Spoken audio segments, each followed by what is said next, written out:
ভবিষ্যৎ। তারা ক্লাস 6 এ যদি ডিভাইস ইউজ করে একটাতে সার্চ দিয়ে তারা অন্য ঘরে চলে যায় লাভ রিলেশনে চলাচ্ছে, এই দায়ভার কে নেবে? আমার এটাই কোশ্চেন। পরবর্তী কারিকুলাম কি হবে আমি জানি না, বাট আমার একটাই কোশ্চেন যে আমার বাচ্চা যে অ্যান্ড্রয়েড ফোন ইউজ করতেছে, আমার বাচ্চা যে রিলেশনে চলাচ্ছে, এর দায়ভার কে নেবে? আসসালামু আলাইকুম। ফলে অভিভাবকরা তারা কোনো রাজনৈতিক দলের কর্মী হিসাবে আজকে এখানে দাঁড়ায়নি, তারা তাদের সন্তানদের যে ভবিষ্যৎ, সেই ভবিষ্যতের কথা ভেবে তারা আজকে এখানে দাঁড়িয়েছে। আপনারা শুনেছেন যে এই নতুন যে শিক্ষাক্রম তার মধ্য দিয়ে আর্থিক যে দায়িত্ব সেটা কিভাবে অভিভাবকদের উপর চাপিয়ে দেওয়া হয়েছে। এখানে বিজ্ঞান শিক্ষা, অঙ্ক শিক্ষার যে গুরুত্ব সেটা কিভাবে কমিয়ে আনা হয়েছে। এখানে আজকে আপনারা যদি শিক্ষার্থীদের সাথে কথা বলেন, অনেক শিক্ষার্থী হয়তোবা অতীতের যে শিক্ষার যে বোঝা, শিক্ষার যে চাপ, সেই চাপ থেকে এখন যে তারা কিছুটা মুক্ত, সেজন্য হয়তোবা তারা আনন্দ প্রকাশই করবে। কিন্তু একটা ক্লাসে যখন অর্জন করাটা এটা তার অধিকার। সো এই কার্যক্রমটা থাকুক, সেটা আমি জানি না, তাদের অনেক গবেষকের একটা নিশ্চয়ই কোনো নির্দেশনা আছে, কিন্তু এটাকে আরেকটু বাস্তবমুখী, প্লাস আমাদের যে মূল্যায়নটা আমরা অস্পষ্ট ধোঁয়াশার মধ্যে আছি, বাচ্চারা কিভাবে শিখবে এবং সেটার মূল্যায়নটা কি হবে, এটা দয়া করে আপনাদের মাধ্যমে মাননীয় সরকার প্রধানের কাছে আমাদের এই বক্তব্যগুলো পৌঁছে যান, সেটা আমরা চাই। আর আসলে অনেক কথা আরও আপনারা বলবে, তো আমরা আসলে একটা সুষ্ঠু সমন্বয়ের মাধ্যমে, আমি এখানে আমাদের মধ্যে কোনো দূরত্ব সৃষ্টি হোক মানসিক কিংবা শিক্ষা প্রতিষ্ঠান, সেটা না, আমরা চাই শান্তিপূর্ণ একটা সমাধান, যাতে বাচ্চারা ক্ষতিগ্রস্ত না হয় এবং তারা যেন বিকশিত হয়, তাদের মেধায় শেষ কথা। আমরা জানি প্রচেষ্টার সাথে যোগ হয়ে তখন একটা বাচ্চা সফল হয়। ধন্যবাদ সবাইকে। কিন্তু আসলে আমরা এই 2 বছর প্রায় পার করে যাচ্ছি, মানে 1.5 বছর তো হয়েই আসলো। এখন প্রশ্ন এসেছে যে নতুন কারিকুলাম বাচ্চারা কতটুকু গ্রহণ করতে পেরেছে বা এইটার কিভাবে মূল্যায়নটা হচ্ছে। গত বছর আমার বাচ্চাকে আমি সর্বতভাবে চেষ্টা করেছি তাকে কিছু মৌলিক শিক্ষা দেওয়ার জন্য, যেটা সে 5ম শ্রেণীতে কমপ্লিট করে এসছে। কিছু মৌলিক শিক্ষা যেটা অঙ্কে থাকে, মানে গণিতে থাকে, ইংরেজির থাকে, বাংলার, যেটা আমরাও আমাদের পারিবারিক বা শিক্ষাগত ব্যাকগ্রাউন্ড থেকে আমরা পেয়ে এসেছি, সেটা তারা হঠাৎ করে ক্লাস 6-এ এসে পাচ্ছে না। তো তাছাড়া আমরা সবাই চাই এই কারিকুলাম নিয়ে সবাই সচেতন, কিন্তু কেউ মিডিয়ার সামনে কথা বলতে চাই। সবার মুখে একই কথা, এই কারিকুলাম আমরা চাই। শিক্ষামন্ত্রী অভিভাবকদেরকে নিয়ে যদি কথা বলে ঢাকা শহরের কতটি স্কুলে, তাহলে আমরা চাই এই কারিকুলাম। এখন আমার কাছে মনে হয় আমি আমার বাচ্চার কাছে কোনো শিক্ষাই অর্জন করতে পারিনি। আমাদের এখানে আছে যে শিক্ষাই জাতির মেরুদণ্ড, কিন্তু একটা শিক্ষিত মা দিলে আমরা শিক্ষিত জাতি দিব। আমি তো শিক্ষিত হয়ে কিছু করতে পারছি না।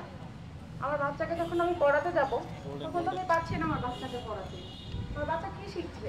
আমি যখন আমার বাচ্চাকে পড়া দিতে যাচ্ছি, পড়া ধরতে যাচ্ছি, সে আমাকে শুধু কাটাকাটি দেখাই দিচ্ছে। আমি তো এগুলো শিখে আসিনি।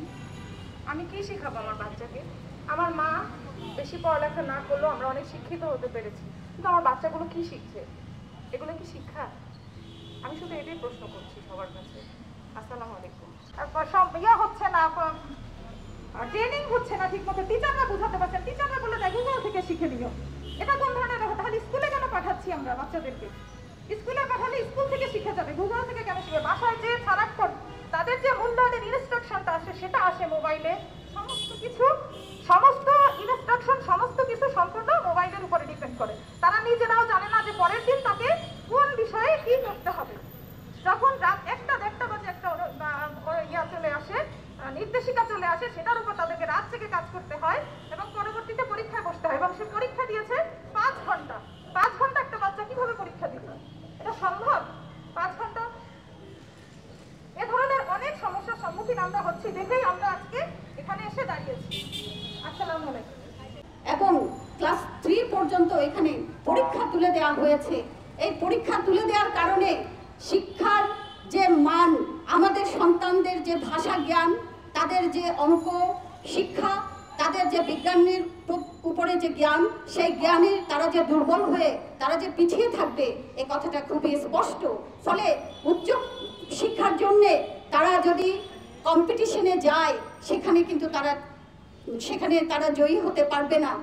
আবার গত 2 জুন আমরা দেখলাম যে বিশ্ব ব্যাংকের সহায়তায় শিক্ষা স্কিম, আমি এই মুহূর্তে নামটা মনে করতে পারছি না, কিন্তু সেই স্কিমের একটা মিটিংয়ে আমাদের শিক্ষামন্ত্রী তিনি বক্তব্য রাখতে গিয়ে বলেছিলেন যে ওনারা মুখস্থ বিদ্যা, এই মুখস্থ বিদ্যাটাকে আসলে একেবারে শিক্ষা ব্যবস্থা থেকে তুলে দিতে চান। আমাদের শিশুরা হাতে কলমে শিখবে। এটা কথাটা শুনতে খুবই সুন্দর, কিন্তু আমাদের শিশুরা হাতে কলমে আসলে কি শিখছে, কিংবা মুখস্থ নির্ভরতা বলতে আসলে কি বোঝাচ্ছেন? আমরা জানি যে জীবনের প্রতিটা মুহূর্তে আমাদের কিন্তু কিছু বিষয়, যেগুলো মৌলিক বিষয়, সেগুলো আমাদের মনে রাখতে হয়। আমাদের বিজ্ঞানের সূত্র মনে রাখতে হয়, অঙ্কের সূত্র মনে রাখতে হয়। আমাদের এই যে আজকে আপনি রাস্তা চলাচল করছেন, রাস্তায় কোন পাশে আপনি হাঁটবেন, আপনি কিভাবে রাস্তা পার হবেন, এই বিষয়টা যদি আপনি মাথায় না রাখেন তাহলে তো আপনি অ্যাক্সিডেন্ট করবেনই। আবার আপনি যে বলছেন এখানে শিক্ষকদেরকে প্রশিক্ষণ দিবেন, তাহলে সেই প্রশিক্ষণে ওনারা কি সেই প্রশিক্ষণের বিষয়বস্তুগুলো মুখস্থ করবেন না? তাহলে কিভাবে তাদের শিক্ষার্থীদেরকে তারা শিখাবেন?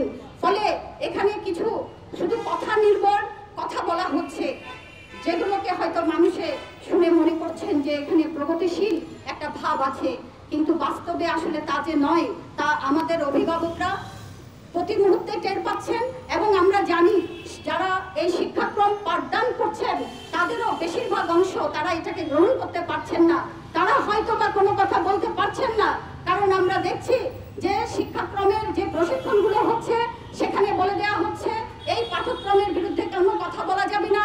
অভিভাবকদের নামে সার্কুলার দেওয়া হচ্ছে যে অভিভাবকরা এটার বিরুদ্ধে কোনো কথা বলতে পারবে না। ফলে এখানে যে একটা নিষেধাজ্ঞা, সেই নিষেধাজ্ঞায় আজকে এই শিক্ষাক্রম তার যে ভয়ঙ্কর রূপ, সেই রূপটা দেখার পরেও অভিভাবকরা কিন্তু রাস্তায় নামতে পারছেন না। বন্ধুগণ, আজকে এখানে যে